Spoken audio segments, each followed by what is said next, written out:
Gelagat aneh Arya Daru, ganti rute 3 kali lalu panjat tembok setelah kirim WA terakhir. Sebelum ditemukan tewas di Lakban, Arya Daru disebut linglung usai salah kirim pesan WhatsApp. Bahkan, ia sampai mengubah rute tujuannya sebanyak 3 kali dan panjat tembok rooftop. Sejak salah kirim WhatsApp itulah ponsel S22 Ultra Arya Daru dikabarkan hilang dan tak lagi bisa dihubungi. Direktur Reserse Kriminal Umum, Dirreskrimum, Polda Metro Jaya, Kombes Wira Satya Triputra mengungkap Daru berada di Grand Indonesia sejak pukul 17.52 waktu Indonesia Barat. Tertulis dalam keterangan di foto tangkapan layar CCTV yang ditayangkan saat rilis di Polda Metro Jaya, Daru bersama Dion dan Farah. Menurut Wira, gambar CCTV tersebut sudah sesuai dengan metode penyelidikan profiling yang dilakukan tim Laboratorium Digital Forensik Polda Metro Jaya.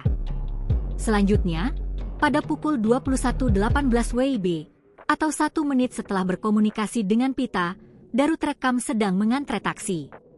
Dalam keterangan foto di layar, disebutkan bahwa saat itu Daru salah mengirim pesan WhatsApp. Sejak saat itu pula handphone Arya Daru Pangayunan yang bermerek Samsung S22 Ultra sudah tidak bisa dihubungi. Menurut Wira, sinyal handphone Daru terakhir terlacak di Grand Indonesia. Karena kondisi handphone sudah tidak aktif, maka polisi pun kesulitan untuk menemukannya. Setelah kejadian salah kirim pesan WhatsApp ini, gelagat Daru sudah mulai tak biasa. Ketika dalam perjalanan, Arya Daru Pangayunan ternyata sampai 3 kali mengubah rute tujuan. Pertama ke Terminal 3 Bandara Soekarno-Hatta, kemudian ke Gondangdia dan terakhir ke Gedung Kementerian Luar Negeri di Jalan Pejambon, Jakarta Pusat. Perlu kami sampaikan korban keluar dari Grand Indonesia itu naik taksi, tapi baru jalan kira-kira sekitar 5 menit langsung minta untuk berubah arah, kata Wira. Menurutnya, Daru tak sempat sampai ke Bandara Suta.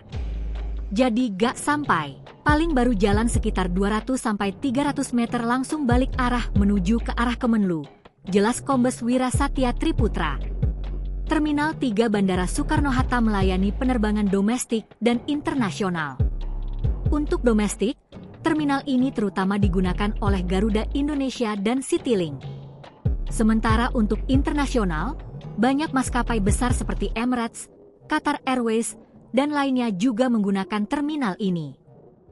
Download Tribun X sekarang, menghadirkan lokal menjadi Indonesia.